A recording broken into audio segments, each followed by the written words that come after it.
What's up, y'all? It's Dr. Kevin. This video is going to, well, I guess I could categorize it as somewhat of a notice video slash discussion video.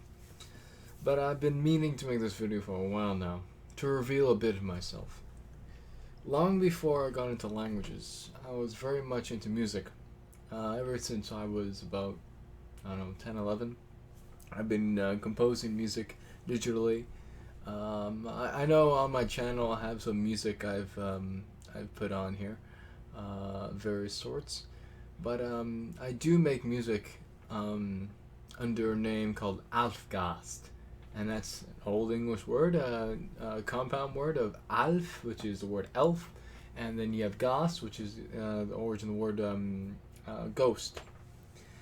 And it's a way to promote the language, by any means, via whether it be singing in Old English or instrumental music with the Old English titles, and that's where Ælfgāst comes in, where it's just instrumentals with Old English names. And in this video, I will put the link down below to my Bandcamp account where you can check out a few of my pieces I've made. I don't have a lot on there, but when I was younger, especially in my mid-teens, I used to be really into making music. I might get some of those older pieces on there. I only have one on there, and that's one. The one on there I think is called Ælfgāst, which means I love you in Old English. Yeah, but all the titles in that are in Old English as far as music goes. Another of my passion I have on that site under that name is that I read folklore aloud, like old fairy tales that have been passed down to generations. And the interesting thing about that, though, I mean, that's where you get the old stories of the gods, and I'll give you a wild example. What fairy tales we have now that we're mentioning the old Germanic gods, like the saga of Veluva. Those mention Thor and giants and stuff like that. And I'm going to reveal something else about me. Yeah, I've created the Wiki page for that topic, saying that the sagas were from East the Netherlands, Netherlands. So you can make a difference out there.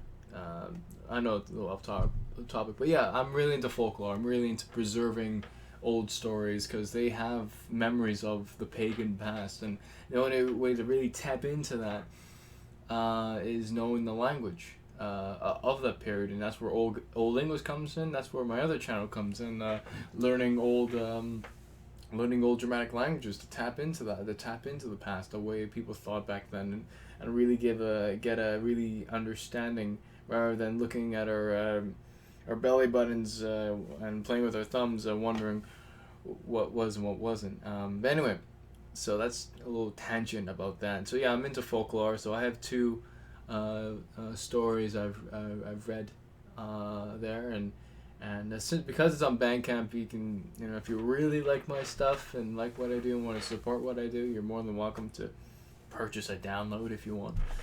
But yeah, music and history, folklore are among my biggest passions.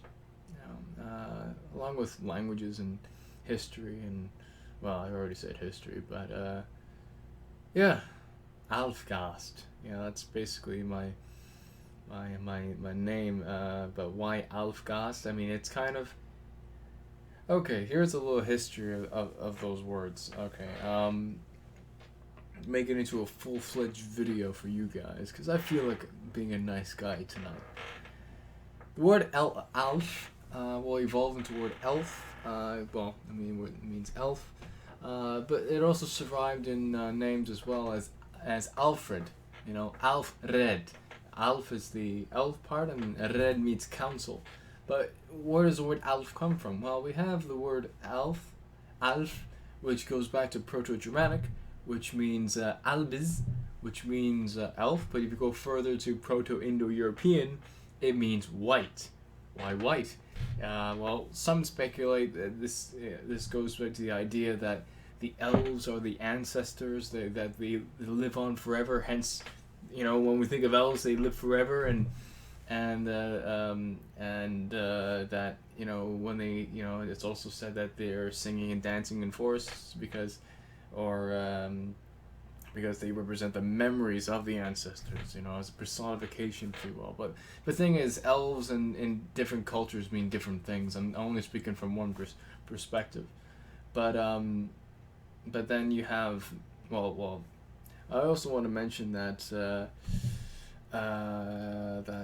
Gandalf, Lord of the Rings, he was the Grey, and he was killed by the Balrog, and Bal is Old Norse of fire, and became Gandalf the White, because Gandalf, Gand is this prefix there, or is the what is it? Is the Icelandic word for magic staff, and Alf suffix is is from the Norse word for elf, and coming from Alfr. And so yeah, that's where that comes in. So Tolkien, his Lord of the Rings, Middle Earth has a lot of pagan influences, which not many people know about, and it's very influenced by Old English. But I'll make a video about that maybe another time. Ælfgāst is a word that simply means ghost, but it's also a word that means breath, or spirit, if you will. Just as the word spiritus in Latin, where the word spirit comes from, means breath as well. So yeah, that's pretty much it as far as language history goes, and well, the fact that my my other artistic project, if you will, Ælfgāst, where I release my compositions, musical compositions, and storytellings, because I love storytelling. I love stories, especially folklore and stuff like that. Yeah, so, but, well, this is semi-relevant. Well, the thing is, if I'm going to post an instrumental, it's likely going to be on Ælfgāst, but if I'm going to sing in it, it goes on Lærerenda Old English, because why not? Anyway, thank you for watching. Be sure to subscribe if you haven't. I make videos every Saturday, and sometimes surprisingly throughout the week. This is one of them. And if you really like my stuff, please like and follow my Facebook and Twitter down below. My name is Kevin, and you're watching Lærerenda Old English. Take care.